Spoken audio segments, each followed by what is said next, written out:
사랑하는 영락교회 지체들에게 주 안에서 평화 인사를 전합니다. 오늘은 2022년 5월 27일 금요일입니다. 오늘의 묵상 본문은 여호수아 22장 1절로 9절까지의 말씀입니다. 오늘 본문 말씀 22장 1절부터의 말씀은 이렇게 시작합니다. 그때 여호수아가 루벤 사람과 갓 사람과 므낫세 반지파를 불러서, 그때라고 하는 것은 이제 요단강을 도하하고 가나안의 7년 정복 전쟁이 이제 끝난 바로 그때죠. 그것이 끝나고 가나안에 대한 모든 지파의 땅이 분배되는 그 일이 맞춰지고, 그리고 도피성과 레위 사람의 성읍이 정해진 그때 르우벤 사람과 갓 사람과 므낫세의 반지파를 불렀다. 이 두 지파 반이죠. 이 세 지파의 사람들이 모두 가나안 땅에 들어와 있던 것은 아니고, 이들은 이미 가나안 정복 전쟁 요단강을 건너기 전에 요단강의 서편, 그 갈릴리 바다라고 부르는 갈릴리 호숫가에서부터 사해로 흐르는, 그 위에서 아래로 흐르는 그런 남북의 요단강의 동편에 이미 세 개의 땅을 각 지파들이 받았죠. 므낫세의 절반의 지파와 르우벤 지파와 갓 지파가 땅을 받았습니다. 그런데 그들 가운데에서 4만 명의 용사들이 나와서 그들이 요단강을 건너서 가나안 정복의 7년 전쟁을 종군한 것이죠. 이것은 이제 민수기 32장에 나오는 모세와의 약속이었습니다. 하나님 앞에서 땅을 미리 받은 대가로 이 한 가지 조건을 가졌죠. 누구보다 앞장서서 이 가나안 정복장에 열심을 다해 싸우기로 이제 그렇게 맹세했습니다. 주님 앞에서. 근데 그 맹세를 7년 동안 잘 지킨 것이죠. 가나안의 정복 전쟁이 마무리되었기 때문에 이제 너희들의 지파, 너희들의 고향으로 돌아가라, 이런 것입니다. 그래서 함께할 날들이 있는데 이제 헤어질 날들이 다가온 것이죠. 모든 지파가 한때 뭉쳐서 같이 이 모험과 험난했던 이 모험을, 이제 47년간의 모험을 이제 마무리하는 그 과정 가운데 있는 겁니다. 만날 때가 있으면, 이들이 다 노예로 살았는데 또 히브리인의 정체성이 뭐 얼마나 깊었겠어요. 그런데 그들이 이제 광야 생활을 하면서 한 민족이 되고 한 지파가 되는, 각각의 지파가 되고 회복되고 연합되는 삶, 신앙의 훈련을 받고 이제 각 지파의 땅에 가서 자신들의 삶의 지경을 넓히고 개척해야 될 그런 헤어지는 때가 온 것이죠. 그래서 어떻게 주님 안에서 만나고 주님 안에서 어떻게 헤어지는가, 어떻게 주님 안에서 하나된 삶을 살아가는가 하는 중요한 비밀이 22장의 말씀입니다. 오늘의 본문과 내일의 본문이죠. 특별히 내일의 본문, 오늘의 본문도 그렇지만 내일의 본문은 굉장히 깊이 있게 묵상을 해봐야 될 아주 깊은 말씀이에요. 그 깊은 말씀을 주님의 음성을 듣고 깨달아 아는 우리 모두가 되기를 주의 이름으로 축원합니다. 우리 주의 말씀을 전한다는 게 늘 마음에 부담이 있죠. 이 깊은 뜻을 어떻게 말로 전할 수 있을까? 이런 늘 그 도전이 되고, 그러나 주님의 성령님이 깨달아 알게 하시는 주님의 깊은 뜻이 있는 줄 믿습니다. 2절에 그들에게 이르되 여호와의 종 모세가 너희에게 명령한 것을 너희가 다 지키며 또 내가 너희에게 명령한 모든 일에 너희가 내 말을 순종하여. 그래서 이 세 지파의 용사들이 모세뿐 아니라 여호수아와 함께 이 정복 전쟁 가운데 열심을 다하고 끝까지 충성했다는 것입니다. 3절에 오늘까지 날이 오래도록 너희가 너희 형제를 떠나지 아니하고 오직 너희 하나님 여호와께서 명령하신 그 책임을 지키도다.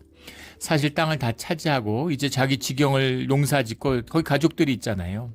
얼마나 가고 싶었겠습니까?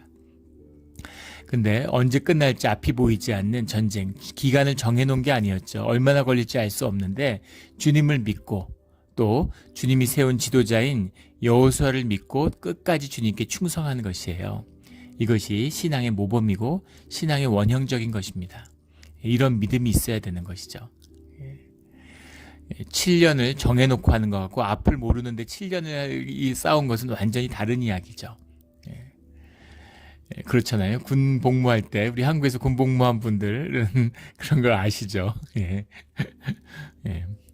뭐 국방부의 시계는 거꾸로 걸어놔도 움직인다 이런 얘기들도 하고, 시간이 멈춘 것 같은, 훈련소 있을 때 보면 한 달이 정말 한 1, 2년 된 것 같은, 시간이 멈춘 것 같은 그런 느낌들을 받으셨을 거예요. 시간이 의식의 영역과 밀접히 연관이 있다는 것을 이제 경험하게 하는 때죠. 근데 군복무를 하는데 지금은 뭐 18개월을 하고 저희 때는 30개월을 했어요. 그 전에는 뭐 36개월도 했었죠. 30개월인데 이제 뭐 문무대, 전방 입소 이런 걸 했다고 해서 이제 대학생들을 이제 3개월을 깎아줘서 27개월 뭐 이렇게 근무를 했습니다.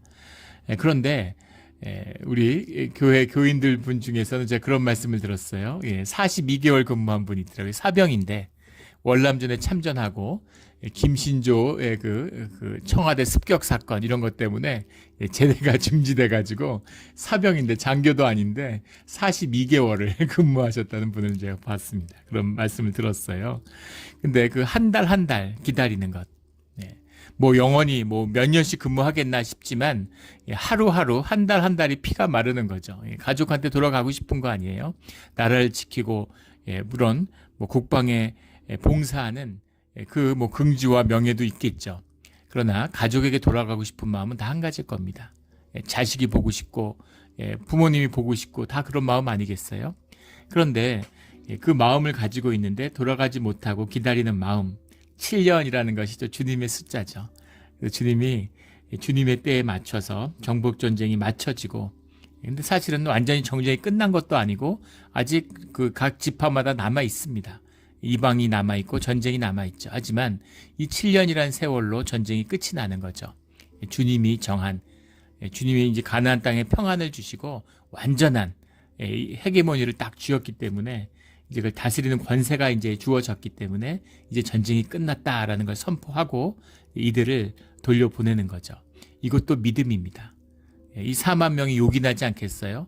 7년 동안 야전에서 단련된 군인이에요. 얼마나 귀하겠습니까? 근데 이제는 이들에게 의지해서 싸우는 그런 전쟁은 끝이 났다 하는 것을 선포하는 거죠. 주님에게 다음 스텝, 새로운 주님이 인도하시는 새로운 길을 열어주시기를 원하고 이것을 접는 겁니다. 여호수아가 하나님의 지도장고고 하나님의 사람인 것이죠. 이 하나님의 길이에요.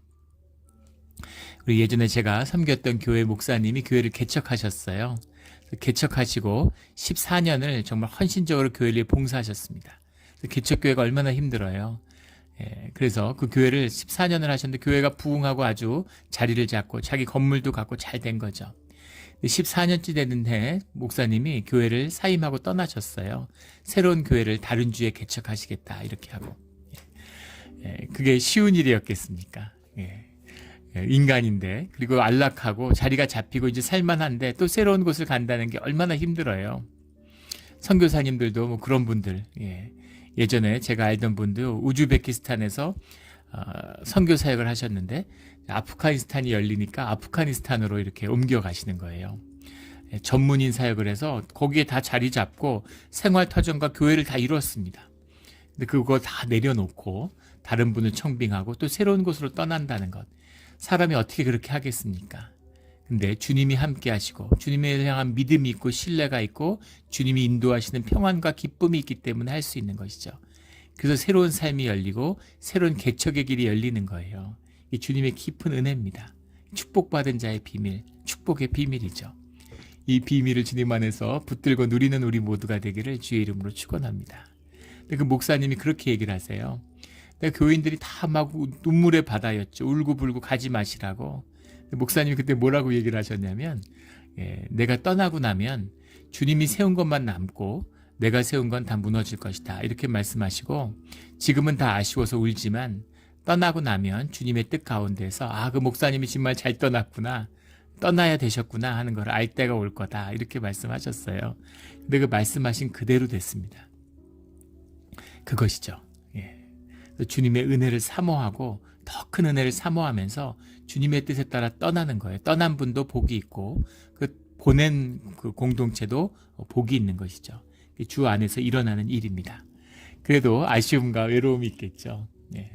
저도 이제 영주권을 받아서 한국에를 이제 가봐야 되겠다 이렇게 생각하고 있는데, 영주권을 받고 비행기표를 한번 찾아보니까 너무 비싼 거예요. 요즘에 비행기 편수도 줄어들었고 또 이제 여행길이 열리니까 뭐 수요가 폭발해서 막 비행기 값이 막 2배, 3배 폭등하는 거죠. 너무 비싸니까 사실은 고민이 많았습니다. 기도하고 고민이 많았는데 여러 가지 조건과 환경을 보면서 이게 주님의 뜻인가 아닌가 하는 걸 분별하는 게 중요한 거죠. 근데 마음에는 9월이 넘어가면 이제 비행기도 증편되고 가격이 한 3분의 1로 확 떨어져서 꼭 돈이 없어서라기보다는 뭐 이렇게까지 하면서 갈 필요가 있을까 이런 마음이 들었던 거죠. 애들이나 보내면 되지. 그런데 이제 며칠 전에 어머니가 밤에 전화가 오셨어요. 그래서 전화 통화를 하는데 어머니가 오라고 간곡히 말씀하시는 거예요. 한 3년을 그 전에 한 2번 미국에 오셨었는데 이제 못 오셨으니까 한 3년을 아들을 못 봤으니까 이제 그립고 보고 싶은 거겠죠. 꼭 오라고. 물론 뭐 가야죠. 아버지 장례식도 못 가고 우리 묘소도 한번 가보고 뭐 이런 가야 되는데 근데 지금인가 하는 것이었는데 어머니가 이번에 꼭 오라고 간곡히 말하는데 마음에 가야겠구나 이런 마음이 들었습니다. 그런 마음이죠. 보고 싶은 마음, 가족들이 기다리는 그런 마음. 근데 그것을 참고 7년간 저도 7년 만에 가게 되는데 가족들이 그립고 보고 싶었을 겁니다. 주님이 길을 열어주셔야 그래야 가는 것이죠. 주님의 뜻에 따라서 이제 돌아가게 된 거예요. 7년 동안 너희가 충성하고 순종하고 그 책임을 다 지켰다. 그런 또 전쟁의 자리인데 얼마나 떠나고 싶었겠습니까? 책임을 지키고 주님의 말에 순종했다라고 이렇게 확인을 하는 것이죠. 주님 안에서. 4절에 이제는 너희 하나님 여호와께서 이미 말씀하신 대로 너희 형제에게 안식을 주셨으니 안식이라는 말은 21장 어제 나누었던 그 44절에 나오는 그들 주위에 안식을 주셨으되 하는 그 안식과 같은 말입니다. 안식보다는 이제 평안이라고 해석했으면 더 좋았을 것이다 이런 말을 했는데 샤바트가 아니고 나흐의 나흐. 어제는 바이나흐라는 말이었고 오늘은 헤인나흐입니다. to rest 이런 거죠. 그 평안함을 다스려지는 권세를 이제 허락해 주셨다라는 거죠. 그래서 이제는 각 지파가 해결할 수 있다 이겁니다. 그런즉 이제 너희는 여호와의 종 모세가 요단 저쪽에 너희에게 준 소유주로 가서 너희 장막으로 돌아가라라고 얘기하는 거죠. 작별하는 겁니다. 이 넓은 땅, 그 시대에 그 요단강을 건너가서 이 땅에 흩어져 산다는 것. 이거는 뭐 지금 생각하면 마치 너는 오스트레일리아로 가, 너는 뭐 무슨 유럽으로 가, 너는 아프리카로 가 이렇게 헤어지는 것보다 더 멀게 느껴졌을 거예요. 오늘날 그거보다 훨씬 오늘날로 치면 너는 달로 가 너는 화성으로 가 아마 이런 느낌이었을 겁니다. 그런 먼 길을 떠나는 거죠. 또 7년 동안 생사고락을 같이 하고 전쟁에서 함께 싸웠는데 형제 그 이상의 깊은 정과 사랑이 있었겠죠. 헤어지는 때입니다. 헤어지는 때에 여호수아가 이들을 보내고 여호수아에게서는 여호수아의 나이가 있잖아요. 마지막이죠. 살아서 마지막입니다. 주 안에서 믿음의 형제들과 헤어지는 마지막 순간에 주는 마치 유언과도 같은 아버지가 자식에게 주는 그런 마지막 유산과도 같은 그런 말씀을 남기는 거죠. 그것이 5절의 말씀입니다. 오직 여호와의 종 모세가 너희에게 명령한 명령과 율법을 반드시 행하여 너희 하나님 여호와를 사랑하고 그의 모든 길로 행하며 그의 계명을 지켜 그에게 친근히 하고 너희의 마음을 다하며 성품을 다하여 그를 섬길지니라 하고 여호수아가 그들에게 축복하여 보내매 그들이 자기 장막으로 갔더라. 마지막에 축복의 말씀으로 떠나보내는 거죠. 주님 안에서 한 형제 되었기 때문에 주님이 그 마음에 있을 때 같은 형제가 되는 것이죠. 참 주 안에서 겪는 신비예요. 저도 이런 신비를 많이 경험합니다. 그 참 신기하죠. 같이 신앙생활을 했던 그런 형제들을, 자매들을 다시 만나게 돼요. 때로는 5년, 때로는 10년, 때로는 20년 만나게 만나게 됩니다. 근데 너무 신기한 거는 마치 정말 어저께 만나고 오늘 만나는 것처럼 그렇게 친밀하고 가까운 것을 느낀다는 거예요. 예전에 한번 나눈 적이 있었죠. 20년 만에 제가 교회 처음 다녔을 때 제가 속속됐던 구역의 구역장을 하셨던 집사님, 지금은 장로님이 되셨는데 20년 만에 우연히 다른 교회에서 장로님을 하고 계시는데 연결이 됐어요. 그래서 거기 제가 아는 목사님이 말씀을 전하러 가셔서 그 교회 갔다가 그 교회 장로님으로 계신 걸 알게 됐습니다. 그 교회 전화를 해서 연결이 됐는데 놀라운 것은 제 소식을 알고 계시더라고요. 그래서 저희 가족과 아이들 위해서 기도하고 계시다는 그런 이야기를 나눴습니다. 그런데 그동안 뭐 연락한 적도 없고 편지를 주고받은 적도 없어요. 그런데도 너무너무 그게 하나된 그 깊은 아픔과 그 정과 사랑이 느껴지는 거죠. 또 예전에도 또 오랫동안 못 보던 또 그런 같이 하던 분들이 찾아오기도 하고 저희 교회도 찾아오기도 하죠. 또 예전에 신앙생활 같이 하던 청년이 한 7, 8년 헤어졌다가 저희 여기 방문해서 한 2달 우리 집에 같이 살았어요. 참 재미나고 우리 아이들도 좋아하고 즐거운 시간이었습니다. 물론 불편함도 있죠. 그런데 2달을 같은 형제들, 부모님이 2달을 와 계셔도 쉽지 않죠. 그런데 그런 같이 무슨 삶을 경험했습니까? 살아본 적이 있습니까? 같은 교회에서 교회 섬겼는데 교회도 큰 교회였어요. 그런데도 그 형제와 같이 지내는데 가족 같고 좋은 거죠.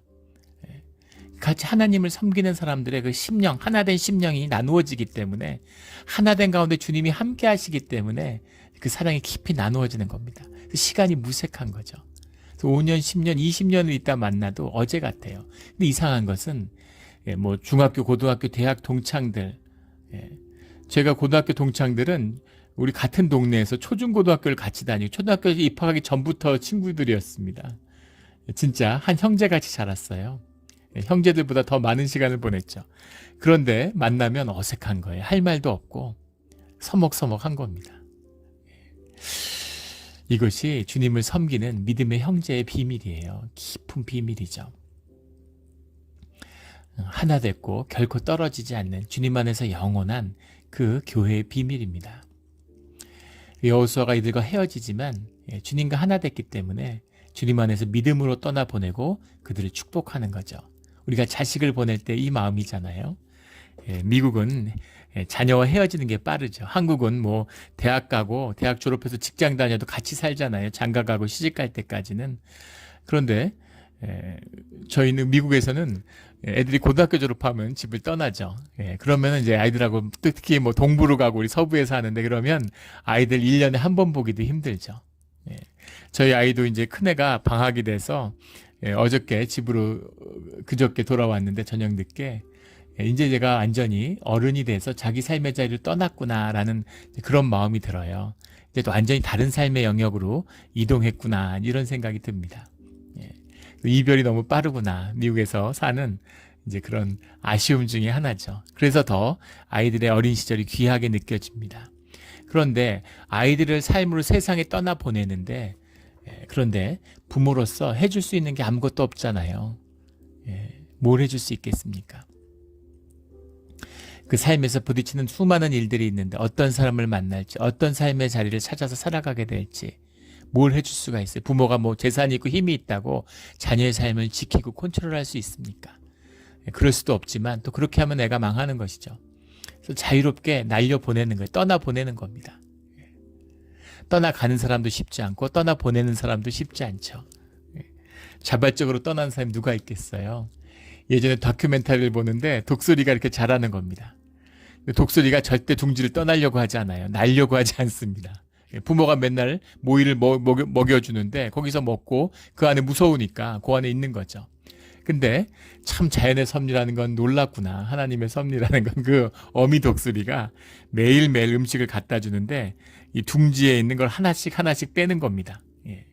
그 둥지에 있는 나뭇가지들을 계속 조금씩 뽑아서 갖다 철벽에 버려요. 나중에 너무 설거워져서 어느 정도 컸죠. 한 다 크기만 해요, 독수리가. 근데 막 다리를 벌벌벌 떨면서 양쪽에 그 가무가지를 지탱하고 안 떨어지려고. 그래도 날지 않는데 버티다 펼티다 결국은 벼랑에 떨어지게 되는 거죠. 못 견디고. 그러면 하늘을 날아올라서 자기의 삶의 자리로 날아가는 것이죠. 그것입니다. 부모한테 묶이고 부모 가운데 머물러 있으면 안 되죠. 물론 또 너무 일찍 떠나서는 안 되겠죠. 충분히 준비가 되고 삶을 받아들이고 자기의 삶의 자리가 열릴 때 떠나가야 되는 것이죠. 그 떠나보낼 때 그 부모의 마음, 주님의 마음이고 이 여호수아의 마음, 간절한 마음을 전하는 겁니다. 하나님 여호와를 사랑하고 주님과 하나 돼서 살아가야 된다라는 거죠. 이 말씀을 읽을 때마다 울컥하고 마음을 가다듬으면서 말씀을 전해야 돼요. 왜냐하면 이것이 우리의 마음, 나의 마음이기 때문이죠. 자식을 떠나보내는 부모의 마음입니다. 여호와를 사랑하고 이거밖에 없죠. 주님과 하나 되지 않으면, 주님과 동행하지 않으면 안 되는 것입니다. 이게 삶의 유일한 비밀이에요. 제가 이제 애들 엄마가 일찍 떠나고 그걸 보면서 나도 언제 어떻게 주님이 부르면 떠나갈지 모르겠구나 하는 생각이 들었어요. 아이들이 어리니까 늘 마음에 그런 생각이 드는 거죠. 주어진 삶, 보장된 삶이라는 건 없죠. 그런데 아이들이 어린데 아이들 떠나게 되면 무슨 유언을 남길까? 아이들에게 남겨야 할 말씀이 뭘까 하는 겁니다. 그 말씀이 바로 이 여호수아 22장 5절의 말씀입니다. 이 말씀이에요. 이 말씀을 받아야 되는 것이죠. 여호와를 사랑하고 하나님과 하나 돼서 살아가는 삶, 이것을 절대 놓쳐서는 안 된다 하는 거죠. 그의 모든 길로 행하며, 그의 모든 길이라는 건 삶의 모든 영역에서 주님의 인도하심을 받아야 된다라는 겁니다. 주님이 하나 된 자의 특권이고 형통의 길이라고 불리는 주님이 인도하시는 길이죠. 주님이 인도하시는 길에 고난과 시련이 없다는 게 아니에요. 오히려 세상에 속한 자들보다 더 많고 더 힘듭니다. 군대 가는데 다 편하고 안일하게 군생활 해야지 그러는데 주님께 맡긴 거예요. 그러니까 주님이 그래 너는 한번 제가 제대로 한번 군대 생활하게 해줄게. 그리고 해병대, 특전사, 수색대 이런 걸로 보내시는 거죠. 훈련도 칙사게 하고 너무너무 힘들게 그렇게 성장시키는 겁니다. 그게 주님의 길이에요. 사랑이 있는 축복의 아버지가 인도하시는 길입니다. 모든 길로 행하며 그의 계명을 지켜 주님과 함께하는 비밀이 이 계명 가운데 있죠. 계명을 지키면 하나님이 함께한다는 뜻이 아닙니다. 조건이 아니에요. 주님과 함께하는 자는 이 계명을 지키며 살아가게 되는 것이죠. 주님의 말씀이고 주님과 함께하는 관계의 비밀이기 때문입니다. 그에게 친근히 하고 친근히 한다라는 게 다베카라는 말인데 다베카라는 말이 이제 영어로는 cling, to cling, keep close 이런 식으로 해석을 했어요. 이건 인격적인 교제죠. 주님이 인격을 갖고 계세요. 우리가 주님의 형상을 따라 만들어서 우리가 인격을 갖고 있잖아요. 인격과 인격이 만나는 저 높은 하나님, 종교의 하나님, 높은 곳에 계시고 섭리하시고 주재하시지만 나하고는 무슨 상관인가? 나는 복종하고 순종하고 그게 아니죠. 아버지와 아들이에요. 자녀입니다. 어머니와 딸 같은 친밀하고 긴밀한 교제를 나누기를 주님이 원하시고 그 교제를 나눠야 되는 거죠. 그걸 위해서 우리가 만들어졌고 그걸 위해서 보냄을 받았어요. 주님과 교제하는 것, 그래야 우리의 성품이 열리고 삶이 자라나는 겁니다. 제일 안타까운 것은 사람들 다 거기서 거기고 다 비슷비슷합니다. 근데 나이가 들면 달라져요. 40이 넘고 50이 넘고 의식의 힘, 내가 만든 껍데기, 내 옷의 힘이 점점 엷어지고 의식의 껍데기가 얕아지면 나의 본질, 내가 가둬놓고 숨겨놨던 내 자신이 드러나야 되는 겁니다. 주님은 바로 그 자신, 진짜 너로 살아라. 너의 삶을 피워내야 되는 거다. 그게 삶의 비밀이라고 말씀하시는 거죠. 세상에 속아서 감추고 유리하고 나로서 부끄러우니까 나뭇잎 치마로 계속 감추고 학력 쌓아야 되고 좋은 직업 있어야 되고 돈 벌어야 되고 좋은 집 있어야 되고 심지어 옷을 있어야 되고 무슨 시계를 차야 되고 무슨 신발을 신고 무슨 그림을 갖다 걸어야 되고 이런 걸로 인생을 다 썩고 떠내려 보내는 것이죠. 허무함의 종로로 타는 것입니다. 그러면서 나의 삶, 내가 자라나는 진짜 나로 살아가지 않는데 어떻게 삶이 자라납니까? 그걸 꽁꽁 가둬놓으니까 점점 썩어 문드러지는 거죠. 60, 70, 80이 되면 삶이 점점 더 온유하고 삶이 이루어져 가는 어디서 출발했던 그 전보다는 10년 전보다는 20년 전보다는 성숙하고 자라나는 삶이 되어야 되죠. 이게 생명의 비밀입니다. 자라나질 않는 거예요. 가짜로 사니까, 껍데기로 사니까 삶이 썩어지는 거죠. 썩어 문드러져서 노인들을 사람들이 싫어합니다. 중년의 아저씨도 마찬가지죠. 꼰대라고 그러잖아요, 한국에서. 꼰대력이라 꼰대력. 얼마나 꼰대짓을 하느냐. 그 꼰대짓의 지독함을 꼰대력이라 그런대요. 그래서 꼰대력 뭐 말렙이다. 꼰대력이 뭐 그런 이야기들을 한답니다. 고집 세고 이기적이고 남의 말 안 듣고 자기 것만 취하려고 그러고 성질내고 신경증이 오니까 의식이 힘이 약해지니까 무의식이 자꾸 0이 올라오는데 그걸 누르질 못하니까 그게 신경증이잖아요. 신경질 내고 자꾸 화내고 누가 좋아하겠습니까? 한국의 가장 비극적, 일본도 마찬가지, 세계 다 마찬가지죠. 지금 한국의 가장 큰 사회 문제 중에 하나가 황혼이혼이라고 그러죠. 60 넘어서 이혼을 하는 거예요. 남편이 은퇴하고 돈 못 벌어오니까 이혼을 해요. 그동안 참고 이를 악물고 내가 견뎌줬는데 이제는 더 못 견딘다. 남편을 이제 의지할 필요도 없으니까. 평생을 살았는데 60에 넘어서 이혼한다는 게 말이 됩니까? 얼마나 비극이에요. 지옥이죠. 살아서 지옥을 누리는 거예요. 이것이 주님과 관계가 파괴된, 주님과 함께하는 삶을 살지 못했던 자의 결론이죠. 성품을 다하여 친근히 하고 라고 하는 이 말씀에 들어있는 깊은 뜻입니다. 마음을 다하며 성품을 다하여 전 인격적으로 내 영혼으로, 내 이모션으로, 나의 스피릿으로 주님과 함께해야 된다. 주님을 섬길지니라 이렇게 말씀하고 있는 거죠. 주님을 섬기라는 이야기가 뭐 교회 와서 봉사하고 종교에 열심을 내라는 뜻이 아닙니다. 물론 그것도 주님을 섬기는 것 가운데 들어있죠. 그런데 내 삶의 자리에서 주님을 존중하고 주님의 뜻에 따라 주님과 함께하는 삶에 진실하게 살아간다는 거예요.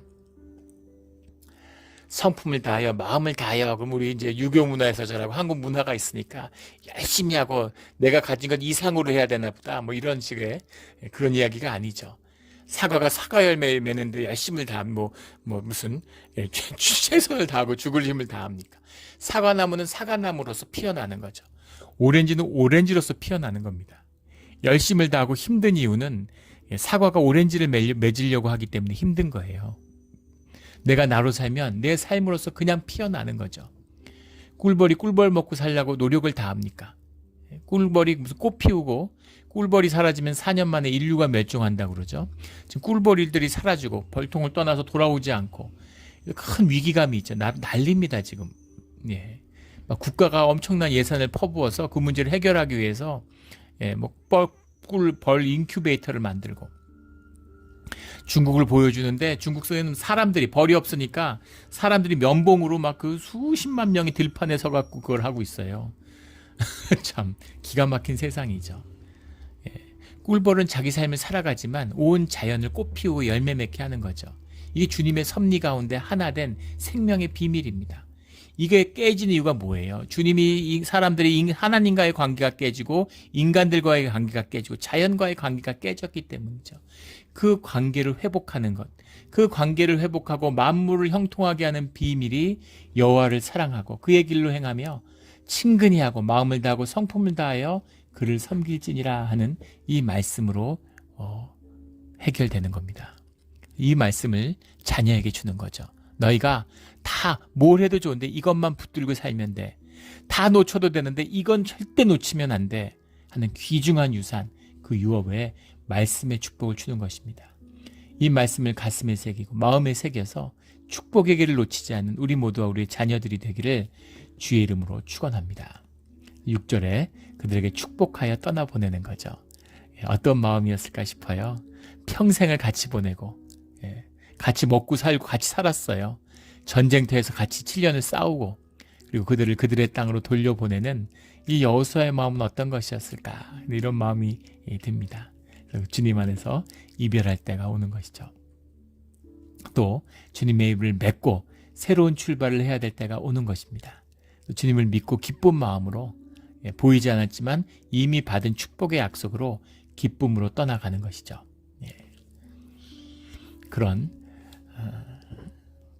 마음입니다. 저도 교회 6년 사역을 했어요. 언제 우리 몬트레 영락교회를 떠나가게 될지 알 수 없죠. 주님이 하시겠죠. 그런데 떠나갈 땐 어떤 마음일까? 이미 6년을 있었는데 내일 떠난다고 생각하면 어떤 마음일까 싶어요. 근데 하물며 10년, 15년, 20년 이렇게 47년을 함께 보내면 어떤 마음이겠습니까? 그런데 떠나고 헤어져야 할 때가 분명히 오는 것이죠. 그날이 정해져 있습니다. 주님 안에서. 그래서 같이 보내는 하루하루가 한 주 한 주가 더 새롭고 귀한 것이죠. 우리 그런 마음으로 주님 앞에서 늘 함께 사랑하며 나누는 교회 공동체가 되기를 주의 이름으로 축원합니다. 그리고 또 한 가지 중요한 말씀을 해요. 하나님을 섬길지니라 하는 것과 또 하나 8절에 말하여 이르되 너희는 많은 재산과 심이 많은 가축과 은과 금과 구리와 새와 심이 많은 의복을 가지고 너희의 장막으로 돌아가서 너희의 원수들에게서 탈취한 것을 너희 형제와 나눌지니라. 이렇게 얘기합니다. 너희 형제와 나눌지니라. 나눔이죠. 사랑이라는 것은 삶과 함께 나누어지는 것입니다. 삶을 나눈다는 것은 서로 먹고 같이 나누어 쓰는 것이에요. 필요에 따라 다 나누어 썼다. 누구도 자기의 것을 자기의 것이라 하지 않고 필요에 따라 나누었다라는 것이 초대교회의 시작의 말씀이죠. 사도행전이 증거하는 교회의 비밀입니다. 형제와 나누는 것이에요. 이것이 삶이 나누어지고 삶이 하나 되는 비밀입니다. 같이 밥을 먹는 것도 이 뜻인 거죠. 같이 먹고 같이 나누고 같이 쓸 때 삶이 하나로 녹아지고 하나가 되는 거예요. 교리적으로 주 안에서 하나다, 깊은 신학을 나눠서 하나가 되는 것이 아니라 마음을 나누는 자리에 삶이 나누어져야 되는 겁니다. 인색한 자리에는 은혜가 없어요. 내가 같이 예배드리고 신앙생활 열심히 한다. 근데 난 삶을 나누지 않아. 말도 안 되는 소리죠. 거짓입니다. 종교죠. 무슨 종교 교리 나누고 성경 공부하고 근데 삶을 나누지 않아. 같이 밥을 먹지 않아. 내가 주일 친교하는데 음식 준비하는데 막 아까워. 식자재 값이 올라서 내가 막 아까고 인색해. 그것은 신앙의 길이 아니죠. 사랑의 길이 아닙니다. 나누어지는 거죠. 자식한테 먹이는데 아까운 게 뭐가 있겠어요. 자식한테 뭐가 아깝겠습니까? 애들이 먹는 게 내가 먹는 것보다 더 즐겁고 기쁜데 그런 것이죠. 너희 형제와 나눌지니라. 하나님을 마음을 다하고 성품을 다하여 섬겨라. 너희 형제와 나누어라. 이것이 주님과 함께하는 축복된 복된 길을 여는 비밀입니다. 이 깊은 비밀을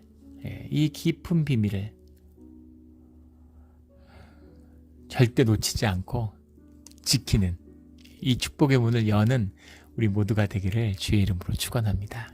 아멘. 다 같이 기도드리겠습니다. 하나님 아버지 감사합니다. 주님 귀한 말씀 주시니 감사합니다. 우리가 주 안에서 만나고 주 안에서 헤어질 때가 있습니다.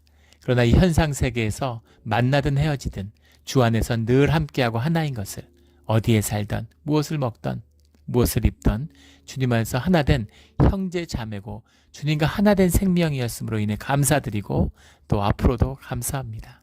주님, 이 하루하루 이 시간 하나하나가 썩어지지 않고 헛되게 흘러가지 않고 소중하게 기쁘게 누려지며 주님이 주시는 이 안식과 평안을 지키며 주님의 축복의 길을 걸어가는 우리 모두가 되게 해 주시고 특별히 오늘 하루가 그런 귀한 시간 되게 하여 주시옵소서.